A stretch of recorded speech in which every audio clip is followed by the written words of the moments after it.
तुम्हें राधा कृष्ण की कसम इस वीडियो को लाइक करके सब्सक्राइब का बटन दबा दो और कमेंट में राधे राधे लिख दो। आपकी सारी मनोकामना पूर्ण होगी। चलिए वीडियो को शुरू करते हैं। कहते हैं, जो व्यक्ति श्रद्धा से कृष्ण की वाणी, उनकी लीला और उनका नाम सुनता है, उसके जीवन के सारे पाप नष्ट हो जाते हैं और हृदय में प्रेम और शांति का वास होता है।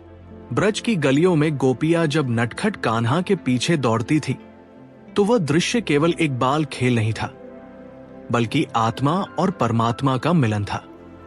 श्री कृष्ण की मुरली जब गूंजती थी, तो पशु, पक्षी, पेड़, नदियां, सब कुछ थम जाता था। वो बंसी केवल ध्वनि नहीं, वो तो परमात्मा का संदेश थी कि छोड़ दो मन का अहंकार और प्रेम में समर्पित हो जाओ।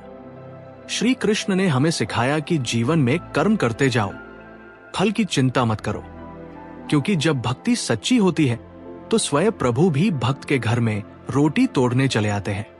महाभारत के युद्ध में अर्जुन जब मोह में डूब गया था, तब श्री कृष्ण ने कहा, हे पार्थ, तू मेरा ही अंश है, उठ और धर्म के लिए कर्म कर। यह संदेश केवल अर्जुन के लिए नहीं था, बल्कि हर उस व्यक्ति के लिए था जो जीवन के किसी मोड़ पर निराश हो जाता है।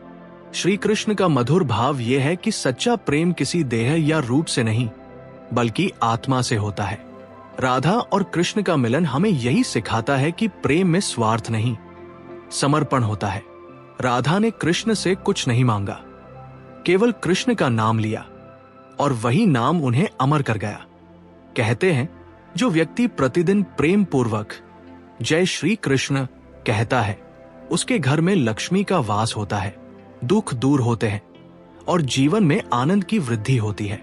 वृंदावन के उस नीले सावरे श्याम सुंदर के चरणों में जब कोई अपना मन अर्पित करता है, तो उसके जीवन के सारे बंधन मिट जाते हैं। कृष्ण कहते हैं, मैं वही हूं जो तुम्हारे मन में बसता हूं, बस तुम सच्चे मन से मुझे पुकारो।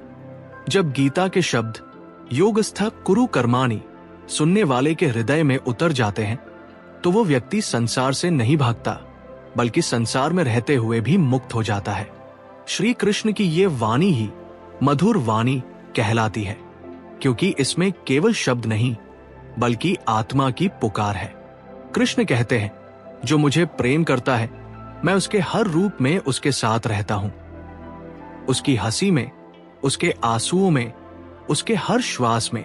इसलिए जो व्यक्ति श्रद्धा से कृष्ण की कथा सुनता है, उसके हृदय में प्रेम खिल उठता है और उसके जीवन से नकारात्मकता, भय और दुख मिट जाते हैं।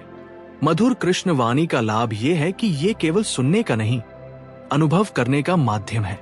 जैसे जैसे आप इसे सुनते हैं, मन शांत होता जाता है, आत्मा हल्की होती जाती है और भीतर से एक अजीब सा आनंद उमड़ता है, जो किसी भी भौतिक सुख से बड़ा है।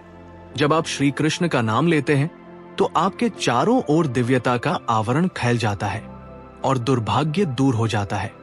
कृष्ण केवल मंदिरों में नहीं, वो आपके भीतर है। बस आंखें बंद करें, बंसी की आवाज सुने और कहें, हे मधुर मुरली वाले, मुझ पर अपनी कृपा बरसाओ। कहते हैं, जो इस भावना से ये कथा सुनता है, उसके जीवन में चमत्कार होने लगते हैं, रोग दूर होते हैं, कर्ज मिटता है और घर में समृद्धि का वास होता है। यही है मधुर कृष्ण वाणी, जहां शब्द नहीं, स्वयं भगवान बोलते हैं। जय श्री कृष्ण।